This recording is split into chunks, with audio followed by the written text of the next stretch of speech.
السلام علیکم دوستو، آج کی کہانی کا نام ہے جو ظلم کرتا ہے وہ خود بھی ظلم کا شکار ہوتا ہے۔ دور دراز کے زمانے کی بات ہے کہ ایک بادشاہ تھا جو ظلم و جور کی وجہ سے مشہور تھا۔ اس کی رعایا اس سے بے حد خوف زدہ تھی۔ لوگ اس کی موت کی دعائیں مانگتے تھے اور اس کے تخت کے الٹ جانے کی آرزو رکھتے تھے۔ مظلوموں کی آسمان تک پہنچ رہی تھی، لیکن بادشاہ اپنی روش پر ڈٹا ہوا تھا۔ پھر ایک دن ایسا ہوا کہ پوری دنیا حیران رہ گئی۔ اس ظالم بادشاہ نے اعلان کر دیا کہ وہ اپنی سابقہ عادات کو ترک کر رہا ہے اور اب وہ کسی پر ظلم نہیں کرے گا۔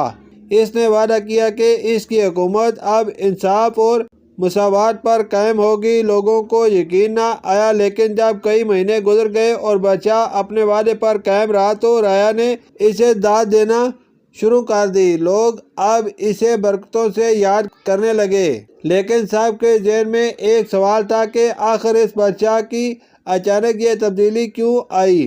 آخر ایک دن ایک وزیر نے ہمت کر کے یہ سوال پوچھ ہی لیا۔ بادشاہ نے دیر تک خاموشی اختیار کی، پھر گہرا سانس لیا اور اپنی کہانی سنانی شروع کی۔ ایک دن میں اپنے گھوڑے پر جنگل میں تیز رفتار سے جا رہا تھا کہ اچانک میری نظر ایک منظر پر پڑی جو میرے دل و دماغ پر ہمیشہ کے لیے نقش ہو گیا۔ ایک جنگلی کتا ایک لومڑی کا پیچھا کر رہا تھا۔ لومڑی نے جان بچانے کے لیے اپنی مان میں گھسنے کی کوشش کی، لیکن کتے نے اس کی ٹانگ کاٹ لی اور وہ معذور ہو گئی۔ میں نے سوچا کہ یہ منظر ختم ہو گیا، لیکن یہ کہانی یہی ختم نہیں ہوئی۔ تھوڑی دیر بعد اسی شکاری کتے نے ایک آدمی پر بھونکنا شروع کر دیا۔ آدمی غصے میں آیا اور اس نے ایک بڑا پتھر اٹھا کر کتے کی ٹانگ توڑ دی۔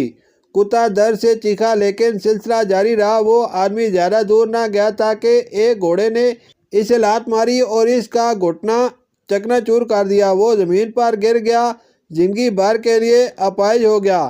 پھر وہی گھوڑا جس نے اس آدمی کو زخمی کیا تھا ایک گڑھے میں گر گیا اور اس کی اپنی ٹانگ ٹوٹ گئی۔ بادشاہ نے کہا، اس منظر نے مجھے ہلا کر رکھ دیا۔ میں نے سوچا، برائی برائی کو جنم دیتی ہے، جو ظلم کرتا ہے وہ خود بھی ظلم کا شکار ہوتا ہے۔ وزیر یہ سن کر خاموش ہو گیا، لیکن اس کے دل میں ایک برا خیال آیا۔ اس نے سوچا کہ اب وقت آ گیا ہے کہ بادشاہ کی اس نیکی سے فائدہ اٹھایا جائے۔ وہ انہی خیالات میں مگن تھا کہ اس کا قدم پھسلا اور وہ سیڑھیوں سے گر کر مر گیا۔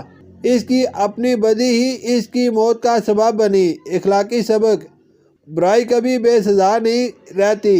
ہر ظلم کا بدلہ اس دنیا میں ملتا ہے، اور اگر کسی کو نہ ملے تو سمجھو کہ آخرت میں اس کا حساب ضرور ہوگا۔ شکریہ۔